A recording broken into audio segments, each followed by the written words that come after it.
أعوذ بالله من الشيطان الرجيم. بسم الله الرحمن الرحيم. السلام عليكم ورحمة الله وبركاته.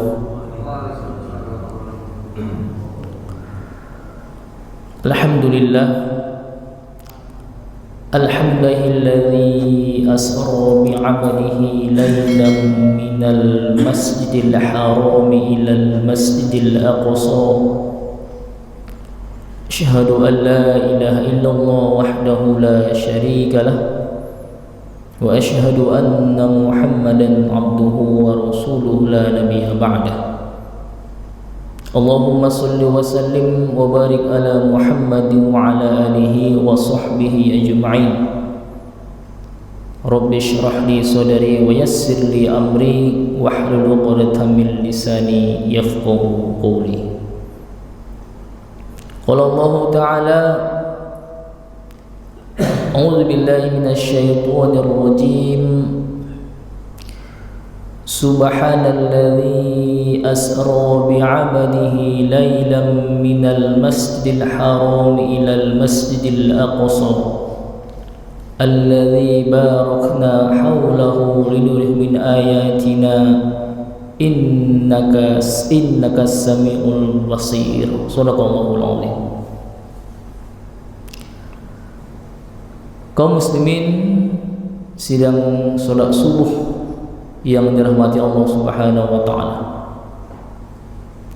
Bersyukur kita kepada Allah dengan mengucapkan alhamdulillahirabbil alamin. Di subuh yang mulia ini Allah Subhanahu wa taala kembali memberikan kepada kita nikmat dan karunia-Nya sehingga kita bisa bersabar sedikit untuk meluangkan waktu kita menggugurkan kewajiban kita di majelis ilmu yang mulia ini. Mudah-mudahan waktu yang kita wakafkan, kita sempatkan di kesempatan ini, setiap detiknya bernilai pahala dari Allah Subhanahu wa taala. Sebagaimana tadi yang disampaikan oleh pengurus masjid bahwa majelis ilmu ini adalah sebuah majelis yang mestinya kita sudah menganggap ini sebuah kebutuhan, tidak hanya semacam rasa-rasanya mut-mutan begitu ya. Ya, selagi lagi butuh, selagi lagi rasa-rasanya ingin dihadiri, tapi sudah dianggap di dalam diri kita ini wajib. Sama wajibnya dengan kegiatan yang lain. Banyak alasannya kenapa kita di majelis ilmu ini sebenarnya. Yang pertama, kehidupan kita ini kan terus berubah zaman demi zaman. Banyak hal-hal yang baru. Masalah kita pun tidak pernah selesai. Ada nggak manusia nggak punya masalah? Tidak ada. Semua manusia pasti punya masalah. Hanya saja masalahnya berbeda-beda. Nah, masalah ini kalau tidak disikapi dari sudut pandang Islam, lalu dari mana kita mengambil penyelesaiannya? Terus kalau tidak didapatkan di majelis ilmu, dari mana kita mendapatkannya? Karena terkadang kita membaca, tapi kita tidak paham apa yang kita baca. Nah, inilah pentingnya majelis itu memberikan penjelasan-penjelasan sehingga dengan itulah kita paham. Nah, inilah makanya Rasul mengatakan man salaka tariqan yaltamisu fi ilman sahalallahu lahu tariqan fil jannah. Barang siapa yang melangkahkan kakinya ke majelis ilmu, ya maka Allah akan mudahkan jalannya menuju surga. Artinya Allah akan mudahkan dia mengurusi segala masalah-masalahnya. Allah akan berikan kepadanya kebaikan-kebaikan. Nah, inilah yang menjadi salah satu harusnya dalam diri seorang muslim, dia ada kewajiban, ada di dalam dirinya yang iktikad untuk hadir di majelis ini. Kaum muslim yang berbahagia, saat ini sudah kita masuki bulan yang berkah, yaitu bulan Rajab. bulannya Rasulullah SAW, di mana hampir di seluruh penjuru negeri, ya, terutama di negeri kita ini, di Indonesia ini, selalu memperingati satu peristiwa yang besar. Peristiwa itu adalah peristiwa Isra Mi'rajnya Nabi kita Rasulullah Muhammad SAW. Pertanyaannya, apa yang besar di dalam peristiwa ini? Mengapa hal ini terus setiap tahun diperingati oleh kaum muslimin? Dan kita juga tanpa kita sadari, kita pun ikut merayakan, ikut memperingati ini. Bahkan malah acara ini spesialkan. Apa yang besar di sini? Peristiwa apa? Ya, dan kita sudah sama-sama tahu di dalam peristiwa ini adalah bagaimana di dalam hal ini, disinilah Rasulullah Muhammad SAW mendapatkan perintah diwajibkannya sholat. Apakah ini peristiwa yang besar itu? Lalu pertanyaannya, apakah ini diperingati, disampaikan kepada kaum muslimin kewajiban sholat, lalu tidak ada lagi kaum muslimin yang tidak menunaikan sholat? Ya. Harus kita akui bersama, hari ini banyak kaum muslimin meninggalkan kewajibannya. Ya, tidak usah kita bahas sholat subuh. Sholat subuh kita lihat berapa jamaahnya. Sholat Jumat saja, kalau kita adakan razia di Pekanbaru ini, banyak anak-anak muda, banyak remaja-remaja yang tidak melaksanakan sholat Jumat. Lalu peringatan ini sepertinya hanya sekedar seremonial saja. Berarti apakah ini peristiwa yang besar itu?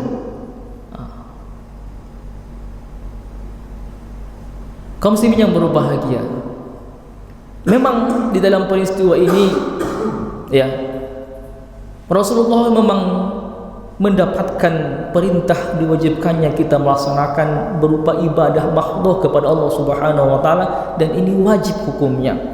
Cuman pada kenyataannya hari ini sudah tahu itu kewajiban, dan ini sudah menjadi kewajiban seorang mukmin, tapi banyak hari ini anak-anak kita, mungkin bukan anak kita tapi anak tetangga kita, mungkin bukan anak tetangga kita, tapi dia seorang muslim, tapi siapakah yang bertanggung jawab dengan dia? Bukankah sudah diwajibkan? Nah, ini problem. Nah, Bapak Ibu yang berbahagia, maka kesempatan ini kita akan bahas sedikit, ya, terkait mengenai peristiwa besar dalam Isra Mi'raj. Kalau kita buka di dalam kitab Sirah Nabawi dari sisi politis Rasulullah SAW yang ditulis oleh Profesor Dr. Rawas Al-Abji, ia menulis di dalam kitabnya itu tentang peristiwa Isra Mi'raj Rasulullah SAW. Ini berawal dari, kalau kita lihat sejarahnya, adalah di mana di masa itu Rasulullah masih di Mekah, Rasulullah mengalami yang namanya tahun kesedihan. Kenapa tahun kesedihan? Karena di masa itu, di saat-saat itu Rasulullah SAW diuji Allah Subhanahu wa ta'ala dengan musibah. Apa itu? Yang pertama, saat itu meninggalnya pamannya Abu Thalib, seorang tokoh Quraisy yang disegani di bangsa Arab, seorang tokoh Quraisy, di mana ketika beliau ini masih hidup, paman Rasul, pamannya lah yang melindungi, memberikan perlindungan kepada Rasulullah ketika Rasul itu menyampaikan Islam. Meskipun pamannya belum masuk Islam, tapi perlindungannya sangat membantu Rasulullah Muhammad SAW. Itu satu. Meninggal di masa-masa itu Rasul sedih. Karena ketika pamannya meninggal, ini siksaan, hinaan datang bertubi-tubi kepada Rasul. Kemudian di tahun yang sama, di tahun itu juga Rasul ditinggalkan oleh istrinya yang tercinta, Khadijah, di mana istri beliau ini sebagai seorang istri yang mendukung dakwahnya. Seluruh harta Khadijah radhiyallahu anha telah dilimpahkan kepada Rasul untuk mendakwahkan Islam. Bahkan dikatakan sebelum beliau menikah dengan Khadijah, Khadijah ini seorang wanita bangsawan yang termasuk terkaya wanita di Mekah itu. Bahkan dikatakan sebuah riwayat setengah dari kekayaan Mekah itu adalah miliknya. Luar biasa. Semua kekayaan itu sudah didukung untuk dakwah Rasulullah SAW. Lalu beliau meninggal. Nah, ini kesedihan yang hadapi oleh Rasulullah Muhammad SAW. Maka datanglah serangan bertubi-tubi, penghinaan, pelecehan dari kaum kafir Quraisy kepada Nabi. Maka Nabi bersedih. Lalu apa yang Rasul katakan? Yang lakukan? Ya, ditambah lagi di masa itu Rasul diperintahkan untuk dakwah terang-terangan itu. Beliau mendatangi Bani Kindah, seorang Bani suku Quraisy yang termasuk terpandang juga di Mekah itu.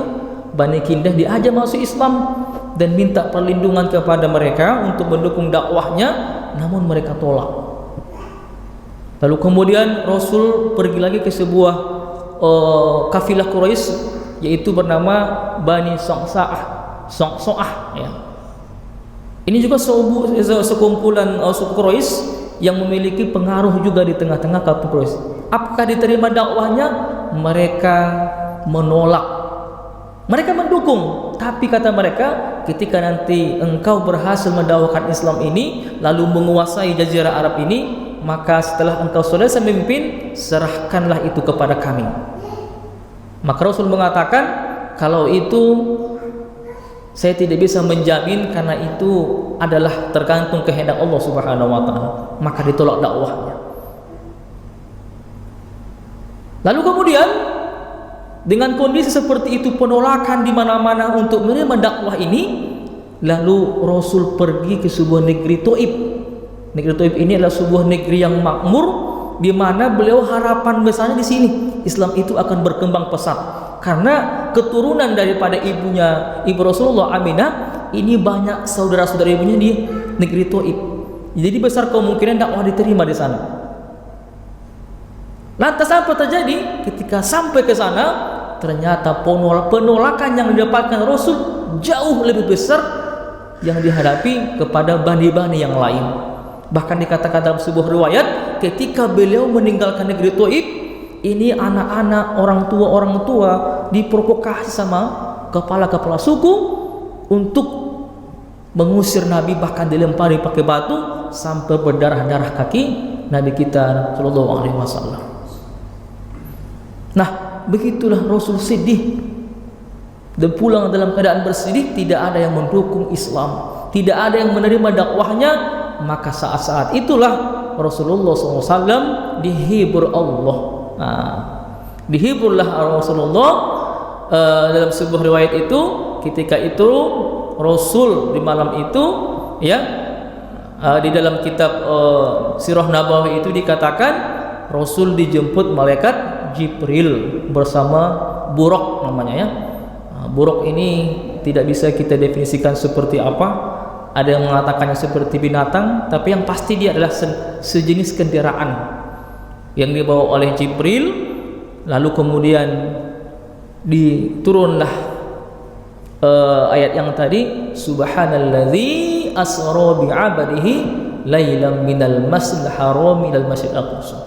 Dibawalah Nabi kita bersama buraq ini di malam itu, yaitu Isra menuju Masjidil Aqsa. Nah, lalu kemudian di sepanjang perjalanan banyak hal-hal yang dilakukan oleh Rasulullah SAW. Bahkan dikatakan sebelum Nabi kita sampai ke Masjidil Aqsa, ke negeri Syam di masa itu, ya, kalau hari ini adalah Palestina hari ini, maka Rasul sempat singgah di sebuah negeri. Inilah nanti cikal bakalnya Nabi kita bersama sahabat hijrah ke negeri ini. Apa itu? mereka singgah di sebuah negeri yang baik, yaitu Madinatul Munawwarah. Maka disinilah Jibril berkata kepada Nabi, "Ya Rasulullah, hudiyatul fitrah." Kata Rasulullah SAW, "Aturidu Sholaita, apakah engkau tahu di mana kamu sekarang sholat?" Karena masa itu ketika mereka singgah, Rasul melaksanakan sholat sunnah. Maka Jibril berkata, "Aturidu Sholaita, apakah engkau tahu di mana sholat?" "Sholaita tabi'ah, sesungguhnya engkau sholat di tempat yang baik. Wa ilaiha muhajir, maka sesungguhnya ke negeri inilah orang-orang itu berhijrah." Nah, di masa itu Rasul belum tahu arah kemana hijrahnya kaum muslimin. Tapi Jibril mengatakan, ya, negeri ini negeri yang baik, maka ke negeri inilah semestinya orang-orang berhijrah. Nah, inilah nanti cikal bakalnya Rasulullah dan para sahabat hijrah ke negeri ini. Lalu kemudian beliau juga singgah ke Bukit Sinai, lalu kemudian tibalah di Masjidil Aqsa. Nah, sampai ke Masjidil Aqsa, di mana di masa itu belum ada masjid. Ya, waktu itu belum ada masjid. Karena negeri itu masih dikuasai oleh Romawi. Islam belum lahir, belum punya kekuasaan. Jadi negeri Syam ini masih dikuasai oleh Romawi. Di sana masih banyak salib-salib. Kristen di sana masih banyak. Ya, tapi Rasul singgah ke negeri itu, ke Masjidil Aqsa, ke negeri Syam. Lalu Rasul di sana sudah ditunggu oleh para nabi dan rasul, di mana nabi rasul ini yang dulunya, ya, mereka hidup dari Nabi Adam sampai ke Nabi Isa, ngumpul di sana menunggu Nabi disambut. Lalu mereka melaksanakan sholat berjamaah. Siapakah imamnya? Maka imamnya adalah baginda Nabi kita Rasulullah Muhammad SAW. Apa hikmah di sini? Dari sini kita melihat bahwa saat itu sudah terlihat kepemimpinan umat telah diserahkan kepada Nabi kita yang mulia. Artinya apa? Saat ini secara tidak langsung semua ajaran-ajaran agama sudah diproteksi. Tidak boleh lagi agama itu dilanjutkan tapi meninggalkan agamanya lalu mengambil Islam. Maka inilah yang saat inilah semua agama itu semestinya mengambil apa yang telah diajarkan oleh Rasulullah SAW. Maka agama-agama tidak akan diterima. Wa may yabtaghi ghairal Islam fala yuqbalu min. Barang siapa yang mengambil selain Islam, maka tidak akan diterima. Karena Rasul sudah hadir, sudah lahir, maka saat itu semua umat yang masih mengamalkan ajaran nabinya, baik itu dari golongan Bani Israel maupun dari yang lain, mereka harus meninggalkan agamanya dan mengambil Islam. Jadi ketika Rasul mengimami sholat di Masjidil Aqsa, Rasul sebenarnya sudah diserahkan kepemimpinan. Dan Rasul itu memimpin tidak hanya perkara akhirat, perkara agama, tapi juga perkara seluruh aspek kehidupan. Dan mengapa Rasul sholatnya di Masjidil Aqsa? Ini menunjukkan bahwa suatu saat nanti ini wilayah Syam akan ditaklukkan oleh kaum muslimin, akan sampai Islam ke sini dan berkuasa. Nah, itu hikmahnya. Ini salah satu yang terbesar itu, di mana Islam itu akan menjadi sebuah ideologi, ya, sebuah tidak hanya sebuah agama yang mengatur aspek ritual, tapi dia ini menjadi sebuah rahmat bagi seluruh alam. Jadi hikmahnya begitu. Jadi Rasul itu ternyata disiapkan oleh Allah menjadi pemimpin sebuah wilayah, sebuah negara yang kuat, yang menguasai seluruh jazirah Arab. Nah, lalu kemudian setelah Rasul sholat, maka saat itulah Rasul dimikrajkan, dinaikkan Allah menuju, ya, berjumpa dengan Allah Subhanahu wa taala, mulai dari Rasul sampai langit pertama, langit kedua, ketiga sampai langit ketujuh, sampai ke Sidratul Muntaha. Lalu saat itulah Rasulullah diberikan perintah mengerjakan sholat 5 waktu sehari semalam. Ya, awalnya 50 waktu, Maka dalam sirah itu dikatakan bahwa dengan yang kita sering dengar ya, ketika Rasul itu mendapatkan perintah 50 sampai beliau ke langit yang ketiga, jumpa Nabi Musa. Nabi Musa lalu mengatakan, apa yang kau dapatkan dari Tuhanmu? Ya Musa, saya dapatkan perintah untuk melaksanakan sholat 50 waktu. Kamu nggak akan sanggup bersama umatmu lemah-lemah semua. Begitu sejarahnya kan.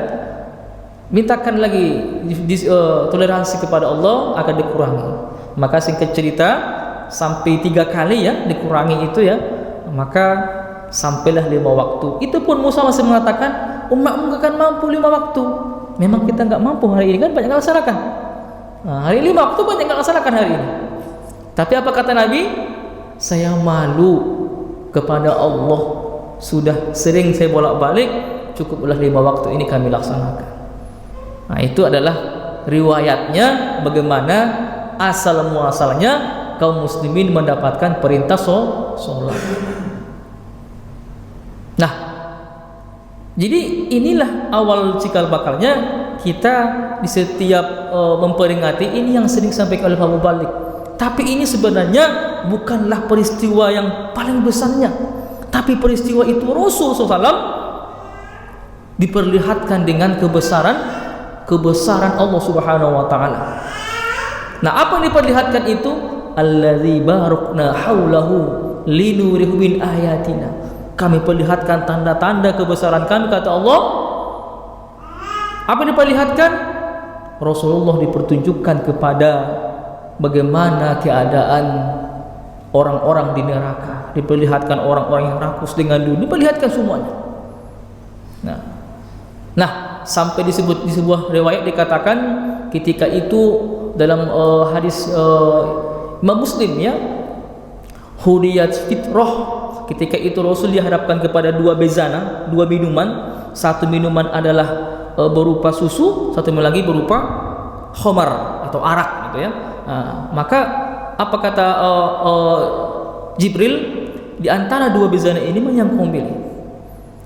Maka Rasul memilih susu. Maka Jibril mengatakan hudiyatil fitrah. Rasul mengatakan jika engkau memilih bezana yang berbentuk susu, maka engkau telah memilih secara fitrah dan engkau telah memilih yang benar. Amma innaka ghuzul, sesungguhnya ketika engkau memilih khamar, ghauzu ummutu, maka umatmu akan sesat. Nah, artinya apa? Ketika Rasul memilih susu, ini berindikasi bahwa Islam itu adalah sebuah ajaran yang sesuai dengan fitrah manusia. Artinya ketika orang memilih Islam itu ia mendapatkannya secara fitrah. Ia mendapatkannya dengan bukan hanya dengan bertaklid buta, tapi Islam itu didapatkan karena memang masuk akal. Islam itu sempurna. Susu itu faktanya gimana? Bersih. Islam itu bersih, suci. Nah, jadi Islam ini didapatkan dengan fitrah. Artinya apa? Islam ini adalah agama yang sempurna, di mana Islam tidak membutuhkan lagi pemahaman-pemahaman lain untuk melaksanakan kehidupan ini. Nah, maka inilah yang dipilih oleh Rasul. Seandainya Rasul memilih khamar, maka kata Jibril, maka gausuka ummutak, maka umatmu akan sesat. Nah, inilah yang menjadi salah satu juga momentum di dalam Islam ini, menunjukkan bahwa Islam itu ketika diberikan Allah Subhanahu wa taala kepada Rasulullah SAW, maka Islam itu adalah agama yang sempurna. Artinya dalam melaksanakan kehidupan ini, maka tidak butuh kita mengambil pemahaman-pemahaman baru. Islam sudah memberikan pemahaman yang sempurna. Al-yauma akmaltu lakum dinakum. Kata Allah, hari ini telah kusempurnakan agama itu untuk kalian. Maka jangan mengambil pemahaman-pemahaman baru. Itu yang kedua, peristiwa yang besar, Islam itu agama yang sempurna. Nah, yang ketiga, tadi yang pertama adalah Rasul dijadikan sebagai pemimpin dunia. Yang ketiga adalah di dalam peristiwa ini ketika Rasul kembali dari Masjidil Aqsa atau kembali dari Isra Mi'raj kembali ke Mekah, lalu beliau sampai sebelum tiba waktu subuh. Rasul itu berjalan, melakukan perjalanan dari Mekah ke negeri Syam yang biasanya dilakukan oleh para pedagang-pedagang itu berbulan-bulan, ya bahkan lebih dari sebulan perjalanan, tapi Rasul hanya tidak sampai 1 malam. Maka esok paginya diceritakanlah kepada orang-orang Quraisy. Rasul mengumpulkan mereka di sekitar Ka'bah, lalu Rasul bercerita, "Wahai manusia, saya tadi malam telah melaksanakan Isra Mi'raj dari Masjidil Haram ke Masjidil Aqsa." Apa kata orang? Pakai apa? Dengan siapa? Semua orang di masa itu menertawakan rata-rata. Bahkan ada seorang di antara kaum muslimin sudah ada yang masuk Islam, ada yang murtad, meninggalkan agamanya Nabi kita, ditinggalkan Islam karena dia tidak masuk akal. Mana mungkin kamu bisa ke Palestina, ke negeri Syam dalam 1 malam? Orang-orang biasanya kalau berangkat bulan ini baru balik bulan depan. Kamu berangkat di sana malam, terus sebelum pagi sudah sampai. Gak masuk akal. Tidak masuk akal. Maka di kalangan itu, ya, kaum muslimin yang sudah masuk Islam ada yang murtad, dan tentu orang-orang kafir Quraisy lebih menertawakan, lebih gak yakin mereka lagi. Mana mungkin? Maka sampai-sampai berita ini sampailah kepada telinganya Abu Bakar As-Siddiq. Disampaikan kepada dia oleh kafir Quraisy, "Ini sahabatmu berbohong lagi ini." Dia mengatakan dia Isra Mi'raj ke negeri Syam dan sudah balik sebelum selesai malam itu. Apa kata Abu Bakar? Jangankan Isra Mi'raj, jangankan perjalanan 1 malam, apapun yang ia sampaikan, saya tetap percaya, kata Abu Bakar As-Siddiq. Maka saat itulah beliau itu diberi gelar As-Siddiq, yaitu seorang yang membenarkan apa yang telah disampaikan oleh Rasulullah Muhammad SAW. Nah, ini menunjukkan, Bapak Ibu jamaah yang berbahagia, ini adalah dimensi keimanan. Artinya disinilah akan teruji kita yakin gak dengan peristiwa itu. Coba secara logika, mungkin gak Pak kira-kira kita yang paling jauh dari sini naik mobil kemana? Katakanlah ke Jakarta misalnya, naik mobil kan? Naik mobil ke Jakarta kurang lebih 3 hari Pak ya. Lalu kemudian ya ada orang, saya tadi malam ke Jakarta berangkat jam 7 terus balik jam 5 subuh. Kira-kira percaya nggak? Nggak percaya, kita percaya. Mana mungkin, naik apa kamu malah gitu kan? Ini buktinya, saya foto-foto ini, bohong kan? Kita akan percaya? Gak akan percaya. Pasti kita menolak, ini udah gila kawan nih gitu kan. Masa ke Jakarta itu emangnya jalan mau mandi aja dekat gitu kan. Tengok tuh orang kalau Jakarta berangkat hari Senin, balik ke sini hari Senin, seminggu di jalan. Balik 3 hari, berangkat 3 hari, balik 3 hari. Kamu berangkat jam 7 malam, balik jam 5 subuh. Kamu ini masih waras enggak? Macam-macam kan? Macam-macam yang diterima oleh Rasul ketika itu. Nah, tapi di sini orang yang beriman makin kuat imannya. Kenapa? Karena sudah terbukti Rasul itu adalah sebagai nabi. Nah, inilah namanya kira-kira peristiwa ini kita percaya atau tidak. Kira-kira ini peristiwa ini menguatkan iman kita atau tidak. Namun pada saat itu Rasulullah SAW, hikmah di balik itu, setahun setelah itu apa terjadi? Setahun setelah itulah Rasulullah SAW mendapatkan kekuasaan Islam, hijrah ke Madinah. Kok bisa? Ketika Rasul melakukan Rasul melakukan Isra Mi'raj, yaitu Rasul itu tadi sampai ke negeri Madinah, maka di tahun itu juga menjelang bulan haji, bulan Zulhijjah, maka datanglah 2 suku yang terkuat dari Madinah. Suku apa itu? Suku Aus dan suku Khazraj. Mereka ini datang ke Madinah naik haji untuk melakukan ibadah haji dan umroh.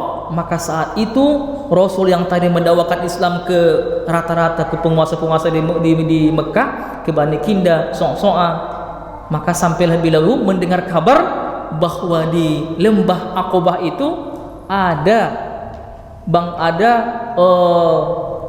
Bani yang kuat dari Madinah datang, suku Aus. Maka didatangi sama Rasul, disampaikan Islam kepada mereka, maka saat itulah mereka menerima Islam. Lalu mereka juga memberikan perlindungan, ya Rasulullah, kami siap berkorban dengan apa yang telah kau perjuangkan. Nah, didatangi suku Aus, suku Khazraj. Nah, maka saat itulah mereka membayat Nabi, menyerahkan kekuasaan kepada Nabi kita Rasulullah SAW. Maka ketika mereka kembali ke Madinah, mereka menceritakan apa yang telah mereka lakukan di Mekah, dan di rumah-rumah masing-masing di Madinah itu banyak membicarakan tentang seorang Nabi di Mekah. Maka setahun kemudian datang lagi mereka dari Madinah ke Mekah untuk membayat Nabi kita yang didatangkan oleh dikatakan riwayat itu 75 orang gitu ya, 3 diantaranya wanita, untuk membayat Nabi. Maka setahun setelah itu, maka hijrahlah kaum muslimin dari Mekah ke Madinah. Ketika sampai ke Madinah, saat itulah berdirilah negara Madinah yang bernama Madinatul Munawwarah, atau disebut dengan Daulah Nabawiyah, yaitu negara Nabi. Di mana di masa itu yang menjadi kepala negaranya adalah Rasulullah Muhammad SAW, sekaligus beliau sebagai seorang nabi. Inilah peristiwa spektakuler dalam Hijrah Mi'raj, di mana Rasul semasa Hijrah Mi'raj beliau diperlihatkan bahwa Rasul itu sebenarnya dipersiapkan untuk menyambut kemenangan Islam. Kenapa? Karena ketika Rasul sampai ke Madinah, maka negara berdiri, semua hukum-hukum Islam diterapkan secara kafah.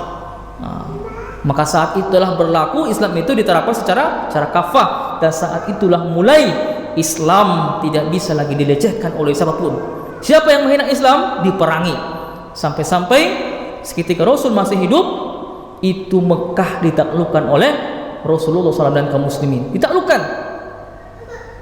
Maka dikatakan sepanjang Rasul masih hidup, maka seluruh jazirah Arab ini sudah dikuasai Islam, dan di sana terdapat orang-orang Islam. Bahkan negeri Syam baru bisa ditaklukkan di masa Khalifah Umar bin Khattab. Maka saat itulah berdiri Masjidil Aqsa di negeri Syam atau di Palestina hari ini. Itu adalah lokasinya, yang memilihnya adalah Umar bin Khattab. Nah, ini menunjukkan bahwa peristiwa yang Rasul lalui itu ternyata itu memberikan petunjuk kepada Nabi, wahai Nabi, inilah nanti tempat yang akan dikuasai Islam. Itu. Jadi Rasul ke masa Aqsa itu menunjukkan negeri Syam ini akan dikuasai oleh kaum muslimin. Maka hingga hari ini Palestina dituduki oleh kaum muslimin hari ini, yaitu Masjidil Aqsa.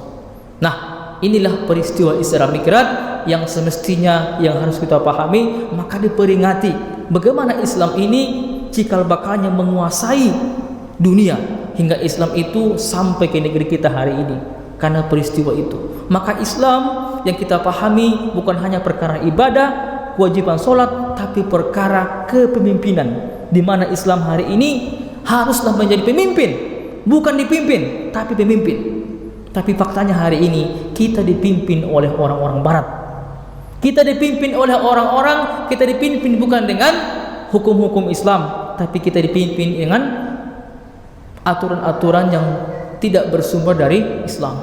Nah, inilah hari ini. Maka bisa dikatakan ini perlu diperingati bahwa Islam yang harusnya yang menjadi pemimpin dunia. Nah, mudah-mudahan pertemuan kita yang berkah ini mendapatkan keberkahan pahala Allah Subhanahu wa taala. Mungkin ini yang dapat Al-Prakir sampaikan. Jika ada yang perlu kita diskusikan, kami persilakan.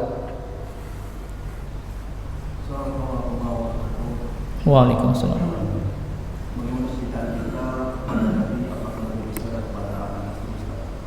Coba ulang ya.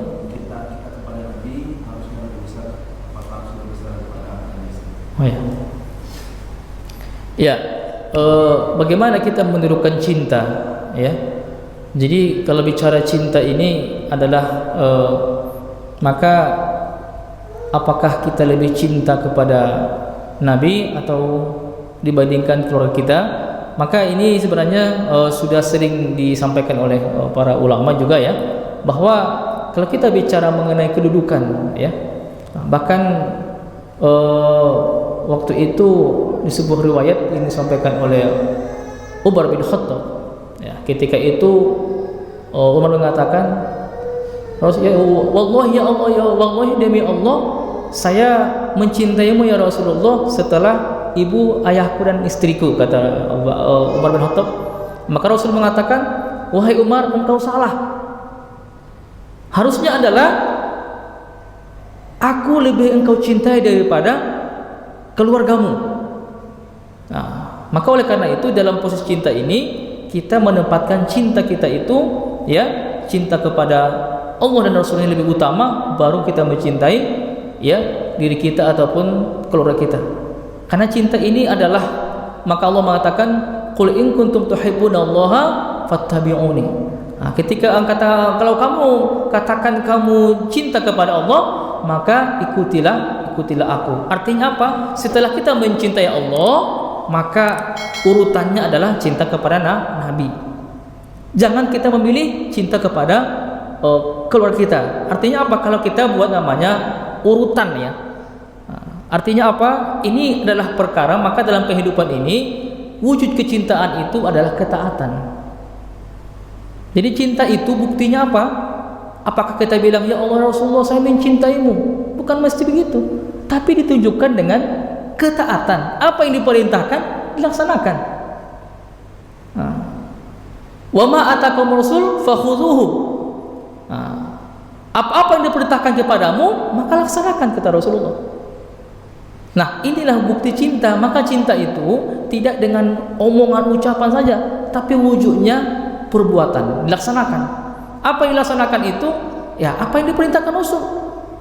Perkara ibadah, perkara muamalah, perkara hukum-hukum. Maka inilah yang menjadi bukti cinta. Kalau kita nggak melaksanakan, berarti kita nggak cinta.